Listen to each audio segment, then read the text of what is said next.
aside from perhaps traditionalism, do you think that there are any other challenges to these kinds of political changes that want to be initiated in Saudi Arabia? Well, all societies are under pressure these days, basically. Although in varying degrees. But the major challenge in Saudi Arabia or in some Middle East countries is that they have to innovate some sort of an arrangement where they are able to weld together their culture and tradition with some democratic reform and in fact sort of influences from the outside. It has to be weld together. In other words, while probably they are open to modernization because most Middle East countries are moving towards modernization now, but they are wary of westernization because in their view they have their own tradition that had defined their own identity, etc., etc. So you have to be conscious of that. There are also countries which are attempting to be modernized, but they ended up being heavily westernized. Again, good case is the Philippines. We are supposedly Eastern Malay, heavily influenced by Eastern and Malay tradition, but maybe because of twist of history, we ended up heavily westernized. That's why we Filipinos have a sort of an identity crisis. He or she could not identify whether he is Malay or he is an American who is pretending to be an American, which is not really a good sign of the arrangement that we're talking about. We cannot erase our feature, we cannot erase our culture. Again, Malaysia is a country that is Malay, but it is able to, in my understanding, able to weld together its tradition and modernization. Okay? And not much in terms of like westernization. So it's not true that you can only develop if you, or Islam is anti-development, anti-modernization. Not necessarily. It has its own culture and tradition that it is proud of, or any other Muslim countries are proud of. And in fact, these are complementary with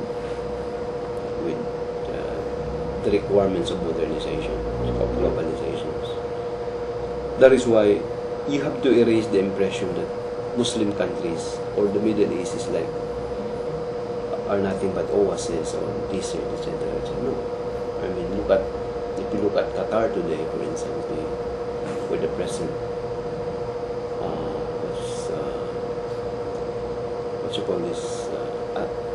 Asian game is happening, you will see that this is not an old Middle East, maybe in the 50s and the 60s.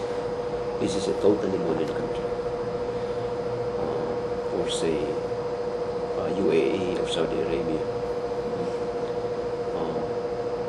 In other words, you really have to go to this area, to these places, for you to judge, so that you will erase that stereotypes. While we insist that we are modern, we are Western, but I think what is happening is quite otherwise.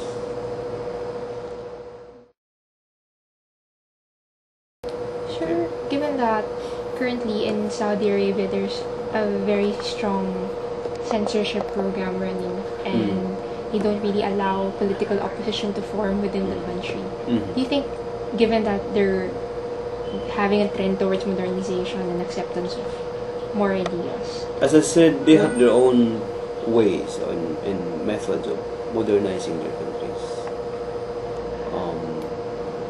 While in Western democracy, the presence of an opposition is a sign of a vibrant operation of democracy. In some traditional society, even modern society, like for instance, like Singapore, where there is strong censorship also, and if you may say even party authoritarianism,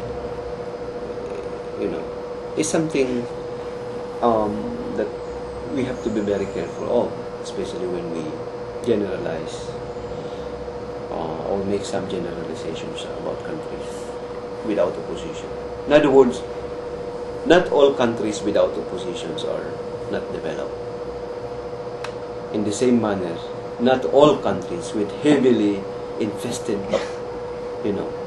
Yes. oppositions are developed. Again, you can cite a lot of cases. Yeah. So again, we have to respect. Probably because even if we say that we are crippling or not allowing other views to surface, or we are constricting the rights of people, but anyway, probably because they have their own ways of developing the country, modernizing their country, then the presence or the non-presence of opposition does not matter. Although we recognize that indeed in the modern democracy there should indeed be vibrant opposition, the freedom of speech should be guaranteed, etc., etc. But who are we to dictate other people? And we cannot pontificate our experiences as a country also.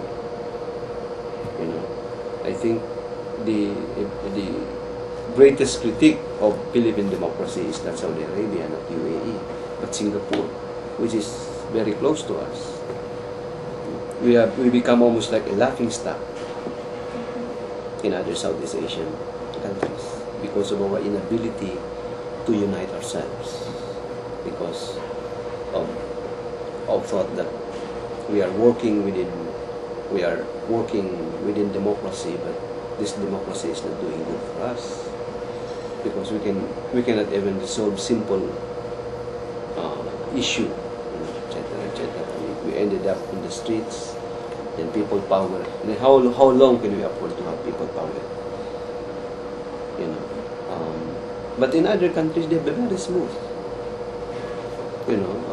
operations of their law, or the economy is developing, etc., etc. Their educational system is so strong. In other words, there are grades of democracy.